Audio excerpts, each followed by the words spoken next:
Coming up on F1 24/7 News this week, we delve into what happened about the safety car restart, which caused many drivers to crash on the 7th lap of the 2020 Tuscan Grand Prix. Which is safer, a safety car start or a standing start? We dive into the positives and negatives about both options. And why is Formula 1 never gone to the Mugello circuit? And could we be seeing the addition of a second Italian Grand Prix for 2021? Has the two races in Italy affected the trading places malarkey between Red Bull and AlphaTauri? All this and more and the biggest stories in Formula 1 after an amazing Tuscan Grand Prix in Mugello in this episode of F1 24/7 News.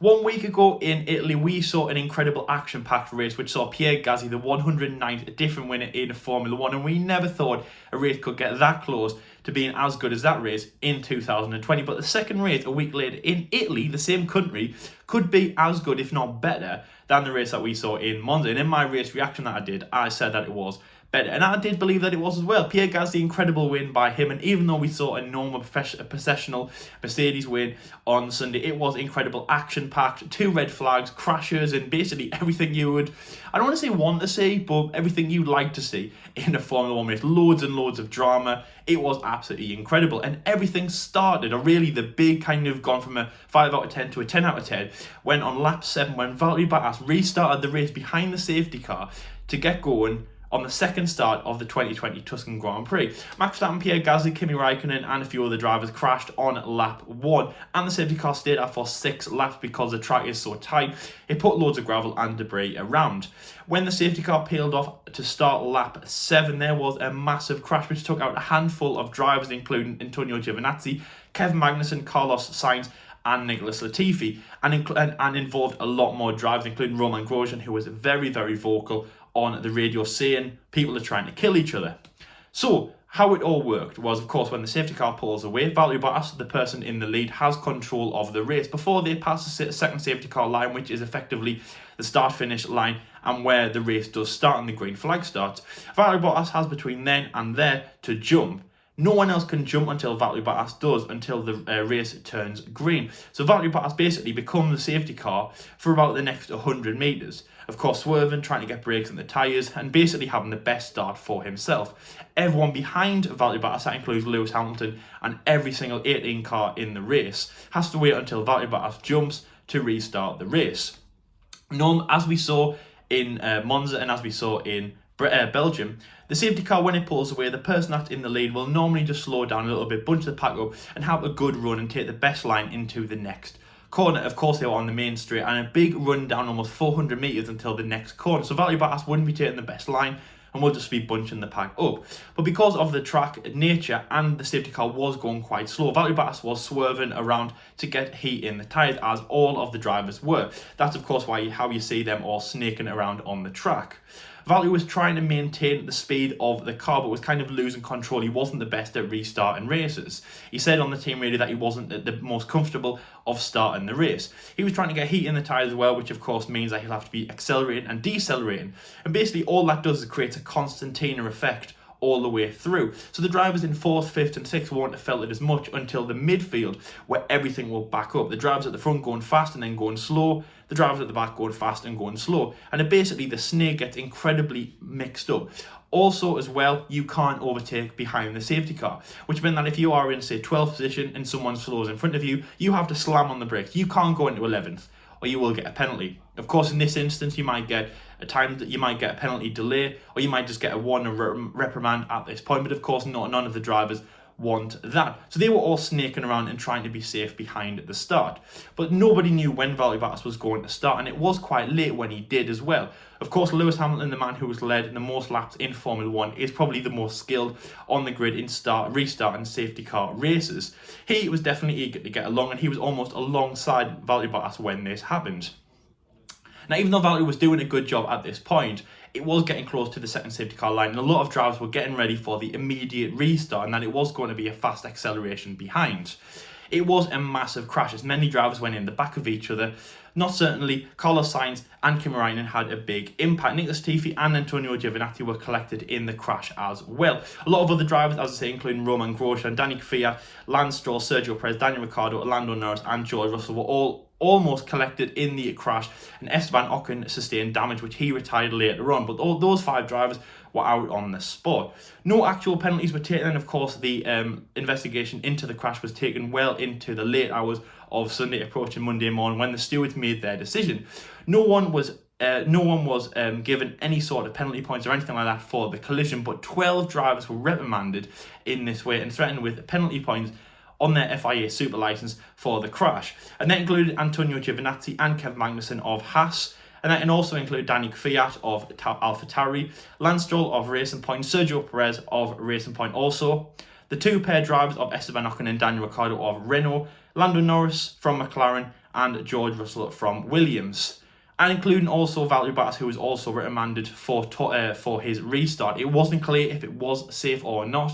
Also, Burton Mailander from the safety car will not be reprimanded, of course, as he's not an FIA Formula 1 driver, but he will be given a talk to ahead of the next race at the Russian Grand Prix in Sochi if the safety car has to be deployed in this way. It was incredibly entertaining to see this crash, but it was very dangerous as well.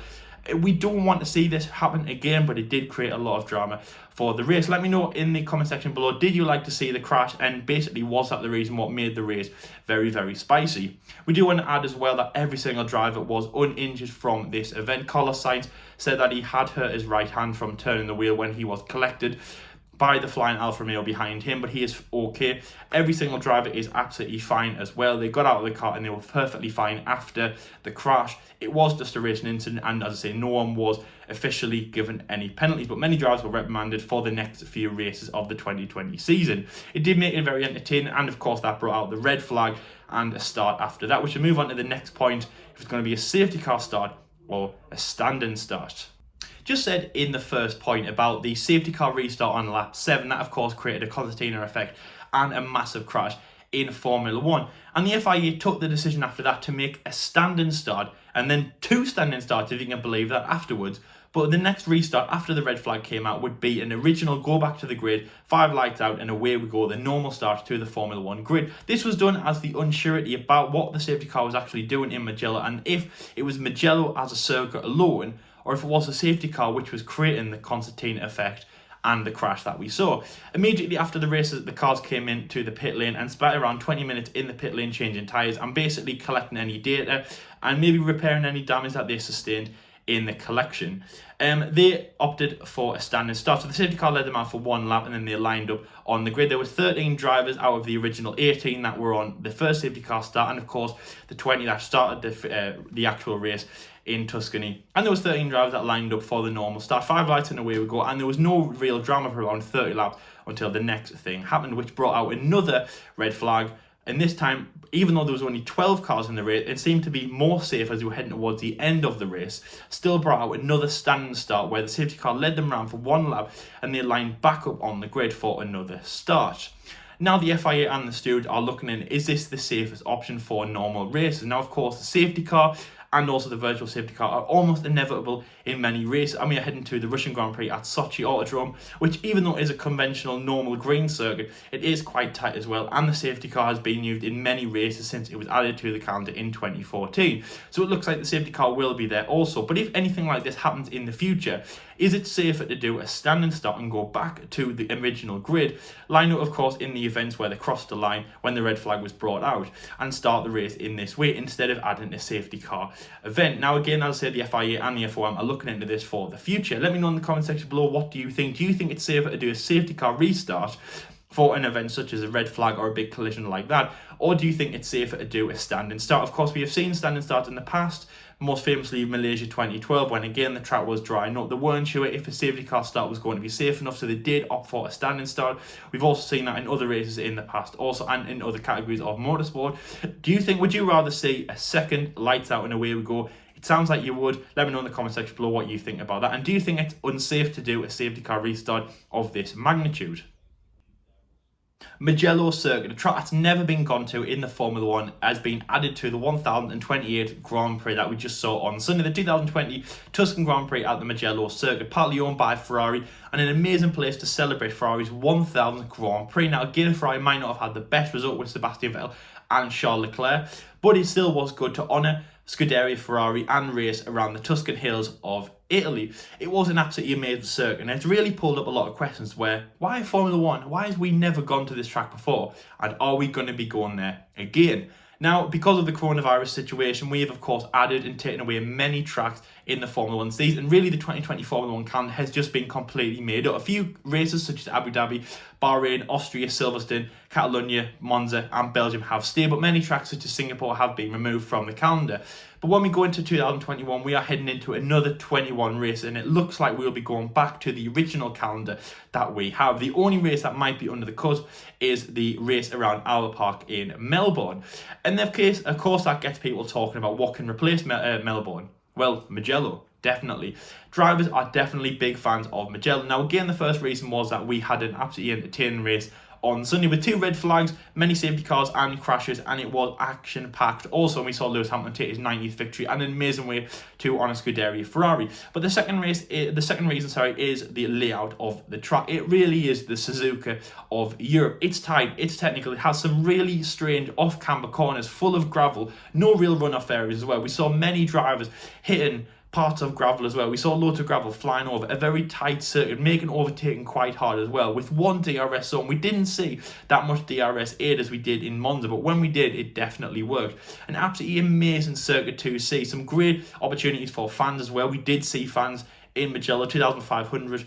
But again, with a full attendance, it will be great to see. And of course, amazing weather as well. Everything is uncertain whether there's going to be red flags, VSCs or safety cars, again, as we did get on Sunday.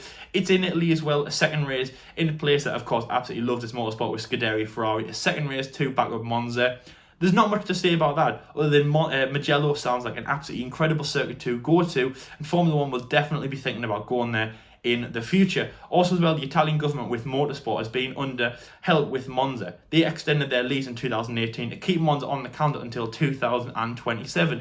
The addition of the Mugello circuit would be great for the Italian government to get behind. It would be a fully funded Italian government race. It would also be funded by Ferrari, as well as they would look to run the event also. So we could be seeing that Scuderia Ferrari could actually be running in, but also hosting an event, a little bit like the Indianapolis 500, of course, having Indy cars in there as well. We would definitely love to see that as well, and making it a Ferrari circuit would be absolutely great. And Toto Wolff and Lewis Hamilton and Valtteri Bottas would love that, as they could take the fight and even humiliate Ferrari on their home soil if we saw the 2021 and for the future Tuscan Grand Prix at Mugello. Let me know in the comment section below, what do you think about the Tuscan Grand Prix at Mugello? Would you like to see the Mugello circuit on there?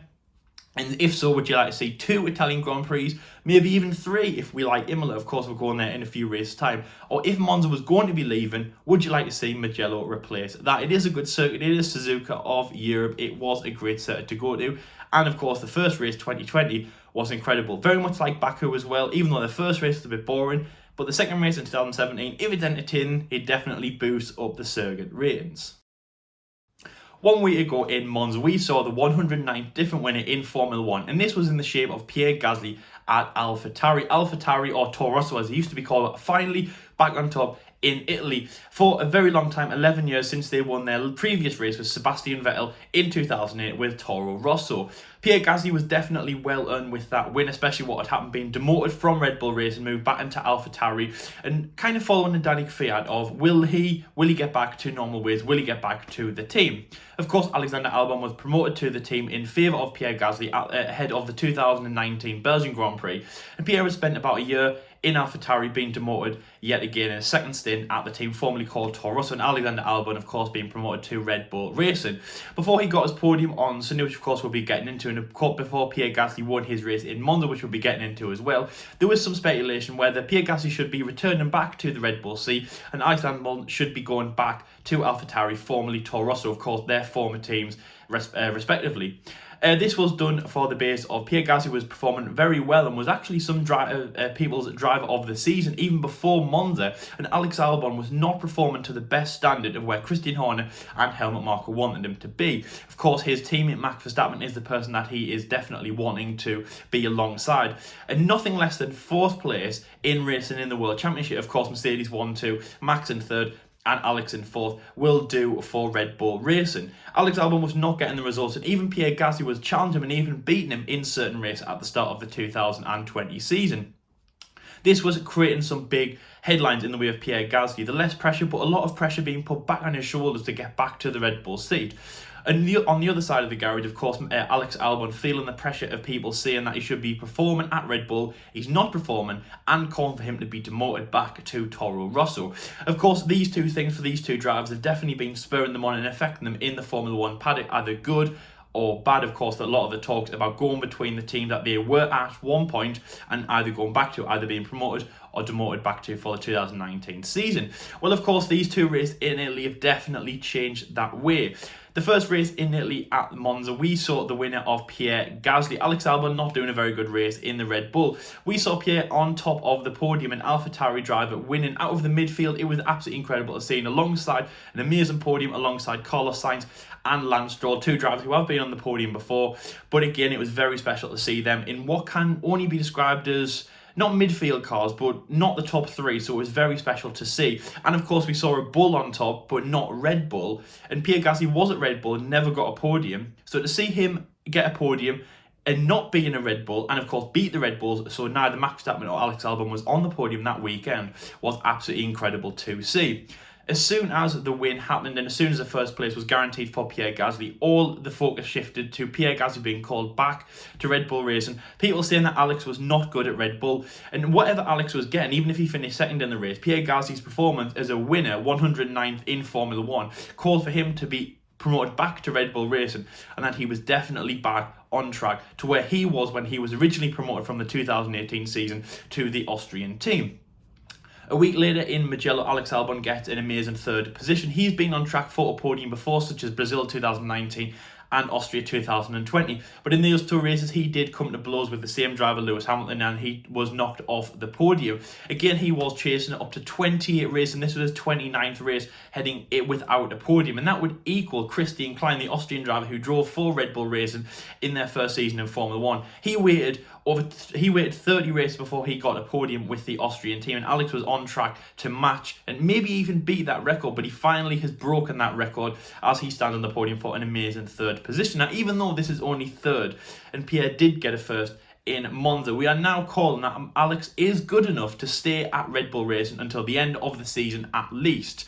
There's been so much talk, even on this channel and everywhere on YouTube, social media, in the papers, and even in the paddock, about what is going to happen with these two drivers. We have now finally, because of a third place, cemented that Alex Albon is good enough to stay at Red Bull Racing. It looks like he will be retained until the end of the 2020 season. Now, again, I can't believe I'm saying that. He was contracted until the end of the 2020 season, but we know Red Bull have done this in two separate occasions in the past. Of course, in 2016, when they demoted Danny Kvyat for Max Verstappen at the head of the fourth race of the 2016 season.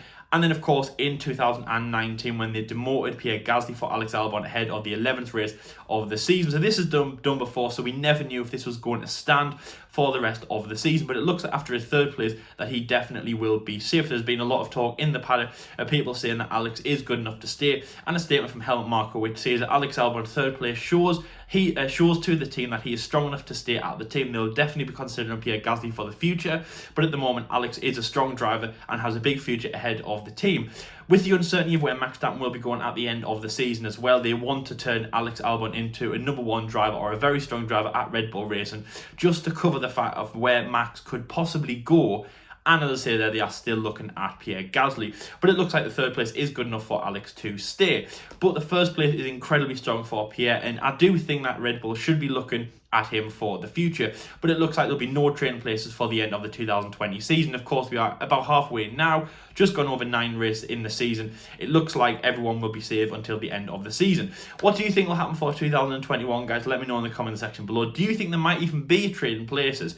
I don't think so. Helmut Marko is safe, Red Bull is safe, and Alex Albon looks to be safe, and both drivers will stay at their respective teams for the future.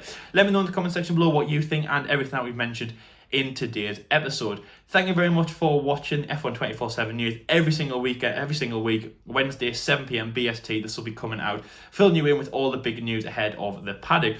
It's been a week where we do need a rest from the Tuscan Grand Prix. It's been very, very hectic, but we are looking forward to Russia and the remaining races over the season. Of course, Russian Grand Prix next weekend looks to be full attendance, which is great to see. Of course, Mugello, we did have fans there, which was amazing to see. I think there's around 2,500 fans, and the fans in the grandstand get to saw all of that incidents, of course, all the different restarts, safety car restarts, standing restarts, 3 starts. Only 2 races in Formula 1 have ever had 3 starts. All the pit lane calamities, all the crashes, and of course see Lewis Hamilton take his 90th victory. Incredible for him. Thank you very much for watching. If you are new to the channel, please like and subscribe. Hit that notification bell. You'll be notified every time we upload. We have so much more content coming your way in the 2020 remaining season, including F1 24/7 news, our reviews and race reactions of course, the race, F1 agree or disagree, and our F1 debate shows on Saturday. Thank you very much for watching. Stay safe, and until next time, we'll see you later.